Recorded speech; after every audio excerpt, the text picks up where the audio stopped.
पद यात्रा के अंतर्गत जब साधक साधना के पथ पर आगे बढ़ता है तब उसके मन के अंदर प्रकृति के प्रति एक नया आकर्षण है वह अपने आप ही पैदा होना प्रारंभ हो जाता है।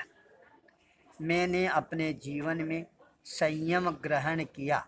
45 वर्षों के पश्चात अब मेरा मन उस अध्यात्म की उन गहराइयों को छूने की ओर अग्रसर बनने के लिए तत्पर बनता जा रहा है।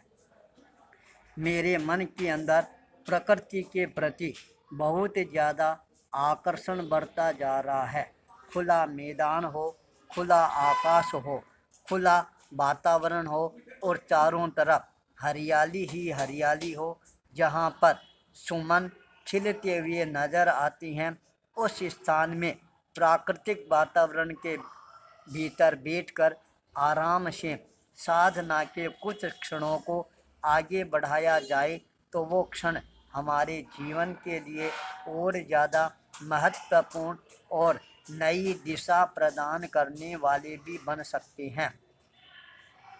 ध्यान साधना के साथ में जब हम चहलकदमी करते हैं, परिभ्रमण करते हैं, प्रातःकाल और सायंकाल कुछ समय के लिए ऑक्सीजन को और ज़्यादा ग्रहण करने के लिए जब हम उपवन के अंदर परिभ्रमण करते हैं, तब हमारे भीतर के अंदर अपने आप ही नई ताकत, नई शक्ति, नया जोश है, उसका एक जुनून है, वह सवार होना प्रारंभ हो जाता है। जब भी मेरे को खुली प्रकृति मिल जाती है, मैं अपने आप को रोक नहीं पाता हूँ और उस प्रकृति के साथ के अंदर अपने आप को तन्मयता से जोड़ने के लिए अपने कदमों को गतिशील बनाना प्रारंभ कर देता हूँ। जब मैं प्रकृति की गोद के अंदर बैठ जाता हूँ, तब मेरे को अपने आप ही अपने अंतःकरण के अंदर वो हरियाली है अपने आप नज़र आनी प्रारंभ हो जाती है। खिलते हुए सुमन है मेरे मन को और ज़्यादा खिलाने वाले बन जाते हैं। मेरे जीवन के अंदर अपने आप ही हृदय में एक नया स्पंदन है, वह पैदा होना प्रारंभ हो जाता है। वही स्पंदन आगे जाकर मेरी चेतना को और ज़्यादा जागृत करने वाले बन जाते हैं। इसलिए मेरे मन के अंदर इस संकल्प शक्ति की जागरणा है, वह होने प्रारंभ हो जाती है।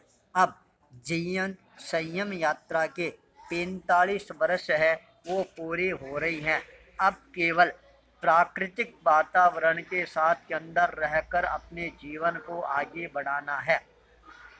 सांसारिक और भौगोलिक साथ के अंदर नागरिक और शहरों की इस भीड़ भाड़ को छोड़कर एकांतवास के अंदर पहाड़, नदी, झरने, बाग, बगीचे हो और वहाँ पर बैठकर अब अपने प्रभु के इष्ट के स्मरण के साथ के अंदर ध्यान साधना में आगे बढ़कर अपने कदमों के साथ में धीरे धीरे गतिशीलता के साथ अपने आप को एकाग्र बनाकर उस दिशा के अंदर आगे बढ़कर अपनी संयम यात्रा को सार्थक और सफल बनाने का प्रयास करने के लिए अपनी शक्ति का मैं नियोजन करना चाहता हूँ। यह प्रकृति अवश्य ही मेरे को अपने साथ में जोड़ने का प्रयास करेगी और मेरी साधना मेरे लिए बहुत ही कल्याणकारी, मंगलकारी और निर्माणकारी रूप के अंदर उभर कर सामने आएगी।